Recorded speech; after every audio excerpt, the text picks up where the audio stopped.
Hai, masih bersama saya, Mr. Z, bicara.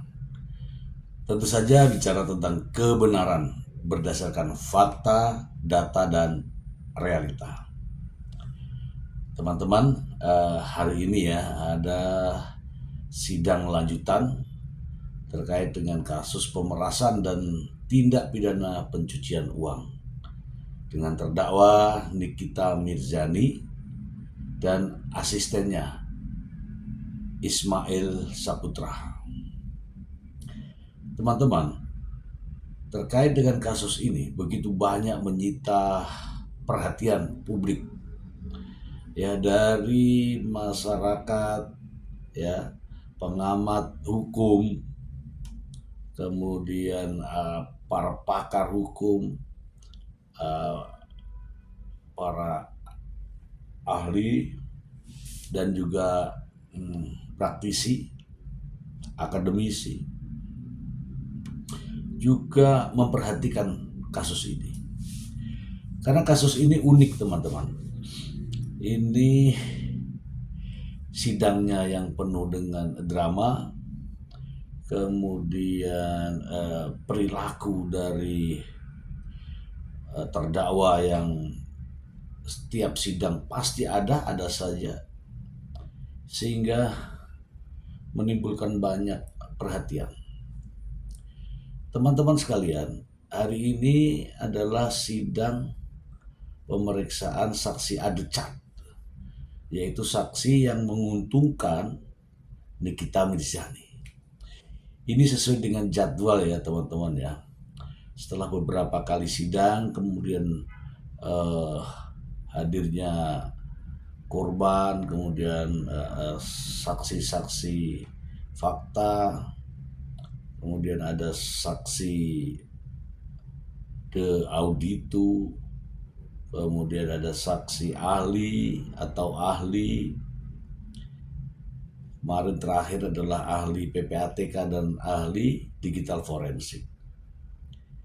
Dan hari ini adalah saksi dari pihak terdakwa.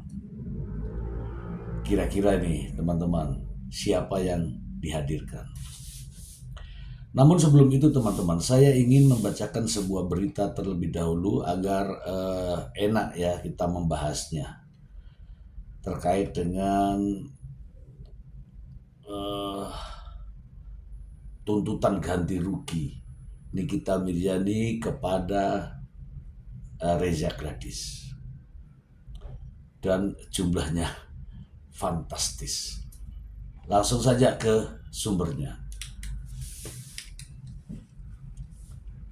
Dari Detik Pop, Nikita Mirzani klaim nama baik hancur, tuntut Reza Gladys ganti rugi 114 miliar rupiah.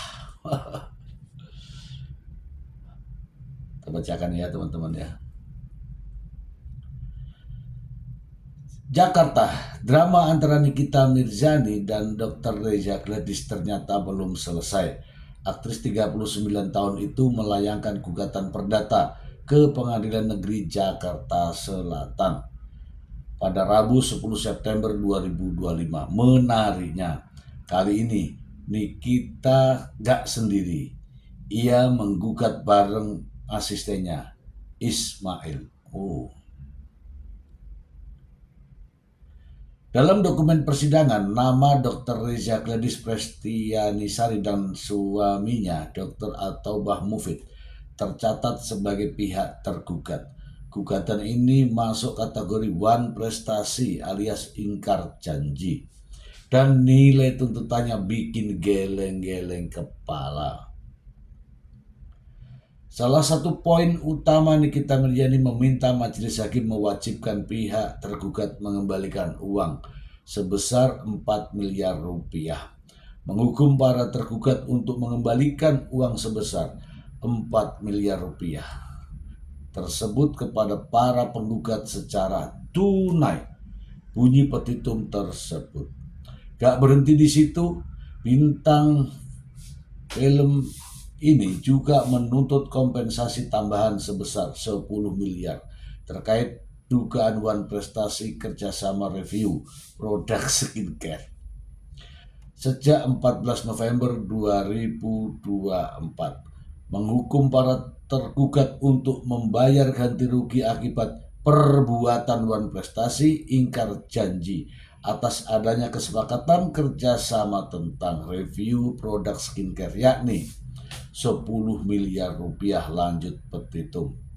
Lebih jauh lagi, Nikita Mirzani mengklaim kredibilitasnya rusak hingga kesempatan mencari nafkah ikut hilang.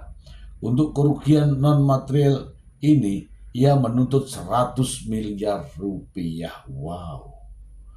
Menghukum para tergugat secara tanggung renteng untuk membayar secara tunai dan langsung kerugian atas hancurnya kredibilitas serta hilangnya kesempatan para penggugat mencari nafkah, yaitu 100 miliar rupiah, tegas Nikita Mirzani. Tegas pihak Nikita Mirzani. Kalau di total nilai tuntutan mencapai 114 miliar. Selain uang, ia juga meminta penyitaan jaminan berupa aset rumah dan bangunan milik Reza Gladys kawasan Cilandak, Jakarta Selatan. Menyatakan sah dan berharga sita jaminan atas rumah dan bangunan di alamat Jalan Fatmawati Admiralty Residen. Saya tidak sebutkan ya teman-teman ya. Sidang perdana dijadwalkan pada 1 Oktober 2025 dengan agenda memanggil penggugat dan tergugat. Sebagai catatan, ini bukan pertama kali Nikita Mirzani menggugat Reza Gladys. Pada Mei 2025 ia sempat menuntut 100 miliar dengan kasus serupa.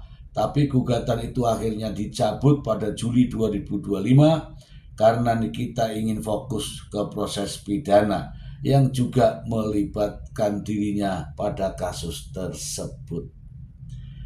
Oke, menarik sekali teman-teman ya, menarik sekali untuk kita bahas ya. Teman-teman, ada berita dengan judul yang sangat menarik ya.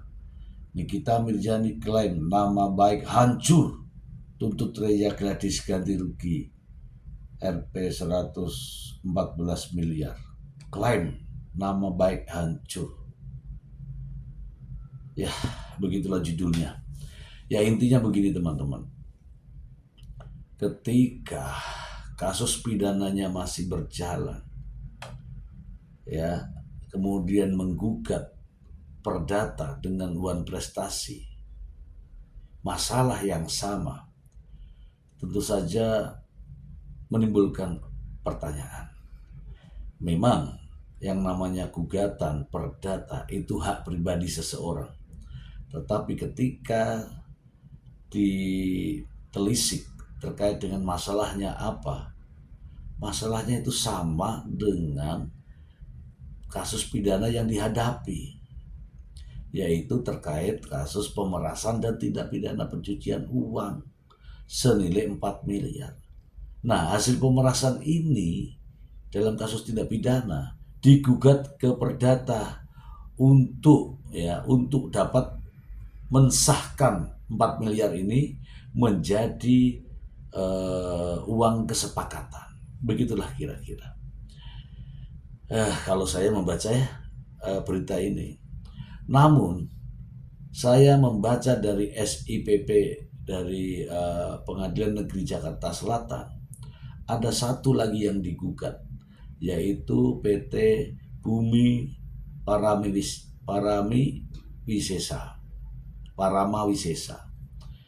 PT Bumi Parama Wisesa ini juga sebagai turut tergugat, yang artinya adalah ini terkait dengan rumah yang dibeli Nikita Mirzani yang baru saja di DP, dan DP-nya itu menggunakan uang yang didapat dari Dr.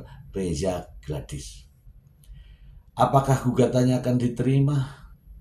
Kita belum tahu ya teman-teman ya. Apapun itu, yang jelas itulah niat daripada terdakwa Nikita Mirzani dan juga Ismail Saputra. Nah, demikian juga hadirnya ahli. Saya tidak tahu ahlinya apa, namun yang jelas saya menduga ada ahli dari hukum pidana, mungkin ada ahli bahasa, mungkin, atau ada ahli lain. Dan saya mendengar adanya pihak BP POM yang dihadirkan untuk menjadi ahli dalam sidang tersebut. Lantas, apa kaitannya BP POM hadir dalam sidang kasus pemerasan dan tindak pidana pencucian uang ini? Ya, kalau dugaan saya, hadirnya pihak dari BP POM dengan menghadirkan ahli ke sidang ini menjadi saksi ahli terhadap terdakwa ingin menunjukkan bahwa skincare milik dari Dr. Reza Gladys ini memiliki kandungan yang menurut Nikita Mirzani bermasalah. Namun apakah ada korelasinya dengan perkara yang sedang dihadapi oleh Nikita Mirzani terkait dengan kasus pemerasan dan tindak pidana pencucian uang? Nah, lagi-lagi menurut pendapat saya tidak memiliki korelasi ya teman-teman ya, karena beda masalah. Ya, inilah yang namanya upaya usaha untuk ya mencari itulah ya. Mencari apa ya? Mencari pembenaran. Oke, teman-temanku semua, karena ini sidang akan segera dilangsungkan, maka mari ya kita sebagai masyarakat melihat secara langsung fakta-fakta persidangan, bukan yang lain. Itu saja dari saya, Mr. Z bicara. Semoga bermanfaat. Terima kasih. Bye.